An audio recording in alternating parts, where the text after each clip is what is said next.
Hola a todos, bienvenidos a Invernomics, mi nombre es Sergio y hoy os voy a dejar con la tercera parte de la charla que tuve con Tiffy sobre las claves de la inversión inmobiliaria. Muy interesante, aportamos muchas experiencias personales, así que no te lo pierdas. Y antes de dejaros con el vídeo, quiero dar las gracias públicamente a todo el mundo que está comprando el libro porque lo ha colocado como número 1 en educación en unos días. Para mí es sorprendente y estoy súper halagado. Y sobre todo, muchísimas gracias por todas las opiniones tan positivas. Algunas de ellas me parecen increíbles. Así que de verdad, muchísimas gracias. Una vez dicho esto, ya os dejo con la tercera parte de las claves de la inversión inmobiliaria. Perfecto. Bueno, vamos a la clave número 7. 7, sí.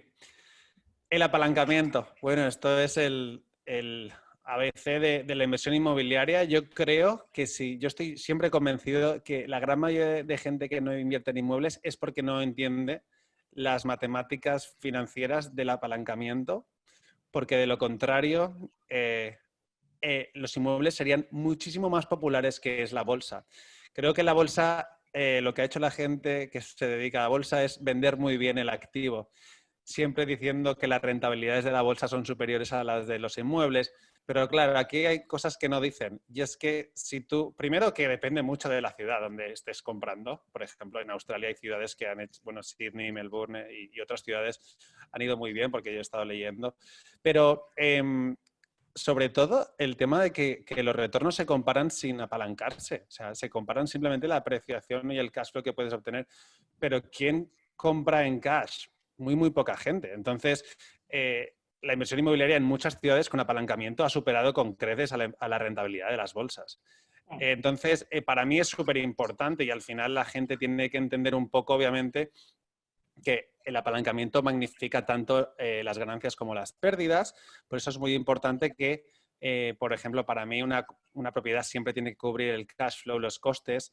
Uno de los problemas que hubo en España en la crisis, en la burbuja que hubo en 2007, y bueno, y en Estados Unidos yo creo que fue lo mismo, es que la gente solo compraba por apreciación al final. Se apalancaba por apreciación y iba a hacer flipping. Básicamente, comprar, vender y ya está.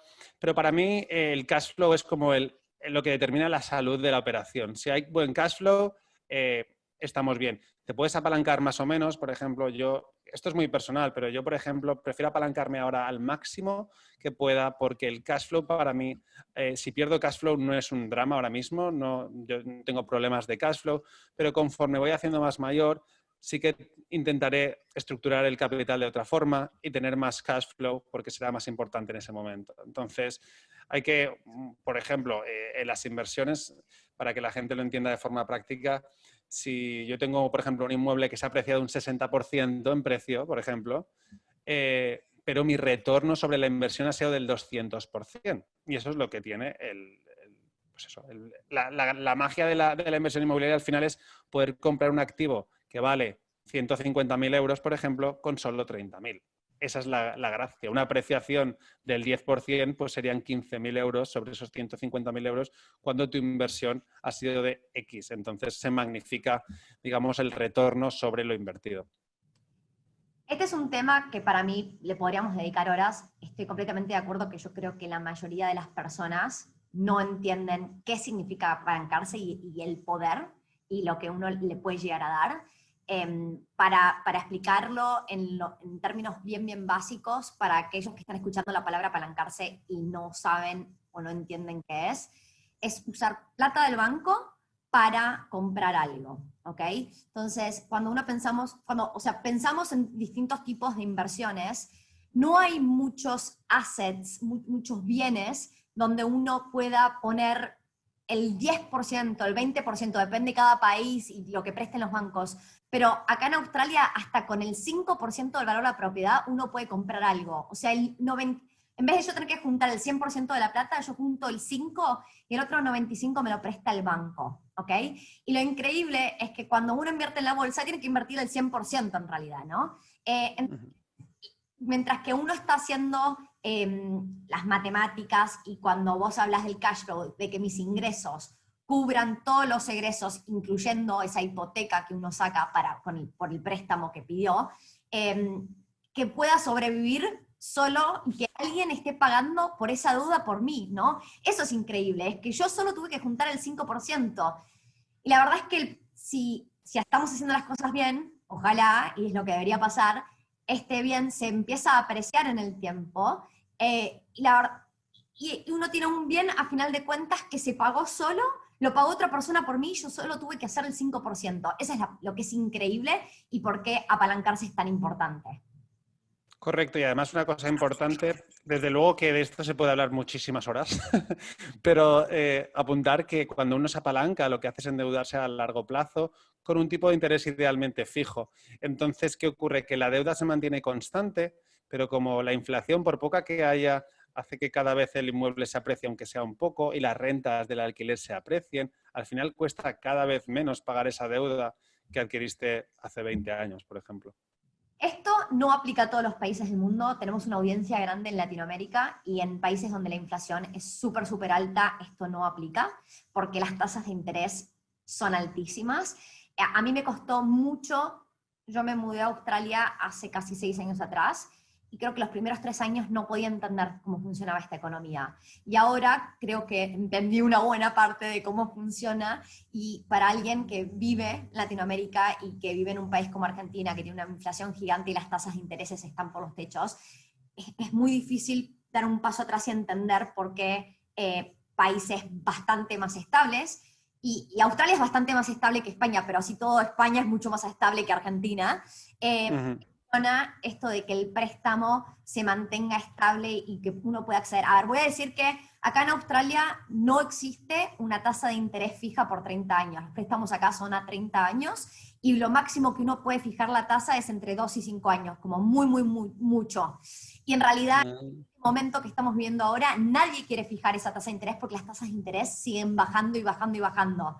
Entonces, cada mercado es distinto y lo que aplica a cada país y cada mercado puede variar, pero por lo general todo lo que estamos hablando nosotros aplica a países desarrollados donde tienen economías relativamente estables.